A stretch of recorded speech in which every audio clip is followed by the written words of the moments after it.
घर आंगन में अपनी चींची से चहकने वाली गौरैया अब दिखाई नहीं देती। इस छोटे आकार वाले खूबसूरत पक्षी का कभी इंसान के घरों में बसेरा हुआ करता था और बच्चे बचपन से इसे देखते बड़े हुआ करते थे। अब स्थिति बदल गई है। गौरैया के अस्तित्व पर छाए संकट के बादलों ने इसकी संख्या काफी कम कर दी है और कहीं कहीं तो अब यह बिल्कुल दिखाई नहीं देती। लेकिन कोरबा के करमंदी गांव में गौरैया पक्षी का संरक्षण ग्रामीण कर रहे हैं। उनके रहने को शुभ मानते हैं।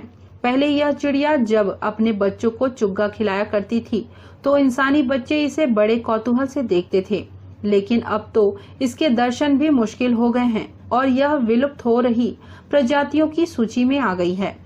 जब से दुनिया में तकनीकी विकास हुआ है, दुनिया में बहुत बड़ा बदलाव आया है। विकास के इस बयार में मेरी उस छोटी सी गौरैया की आवाज कहीं गुम हो गई है। अब वो मेरे घर के मुंडेर में अपना घोंसला नहीं बनाती। साल 2002 में पर्यावरण बचाने के लिए बनाए गए अंतर्राष्ट्रीय संघ ने इंग्लैंड में गौरैया को संकटग्रस्त प्रजातियों की लाल सूची में डाल दिया।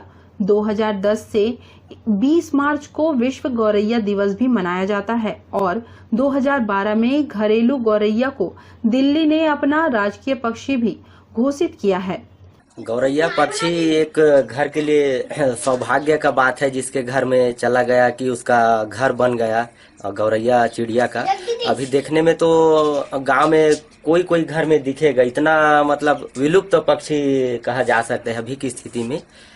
और ये अपने घर में है और ये हमारे लिए बहुत ही सौभाग्य की बात है कि अपने घर में उसका घर बना हुआ है। जैसे कि ये देख रहे हैं, उसका घोंसला बना हुआ है यहाँ पर। यहाँ हर साल रहता है। गांव में केवल 2 ही 4 घर मिलेगा तो मिलेगा, शहर में तो अभी इसका पता ही नहीं है। गौरैया जानते भी होंगे कि नहीं, कि देखने को मिलता है कि नहीं। ये वातावरण का सब दुष्प्रभाव के कारण ये सब पक्षी है लुप्त होते जा रहे हैं।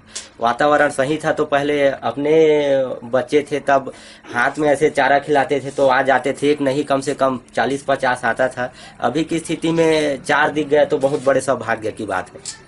हाँ, अपने यहाँ पानी डाल दे रहते हैं घमेला में या तगाड़ी में। जैसे कि यहाँ अपना घोंसला है, यहाँ ऊपर में हम लोग डाल देते हैं पानी चारा, तो अपना खाता है, बच्चे को भी खिलाता है। इसलिए अपने घर में लगातार अब 8 से 10 साल हो गए घोंसला बना रहा है और अपने घर में रहता है। लेकिन इन सब के बीच सवाल ये है कि आखिर क्यों शहरों से घरेलू गौरैया लगातार गायब हो रही हैं? ये सवाल न सिर्फ एक प्रजाति के शहरों को छोड़ जाने का है, बल्कि पूरे मानव समाज के रहन सहन और पर्यावरण पर पड़ते इसके असर का भी है। यदि इसके संरक्षण के उचित प्रयास नहीं किए गए तो हो सकता है कि गौरैया इतिहास की चीज बन जाए और भविष्य की पीढ़ियों को यह देखने को भी न मिले। मीडिया फॉर सपोर्ट के लिए राम कुमार के साथ ममता साहू की रिपोर्ट।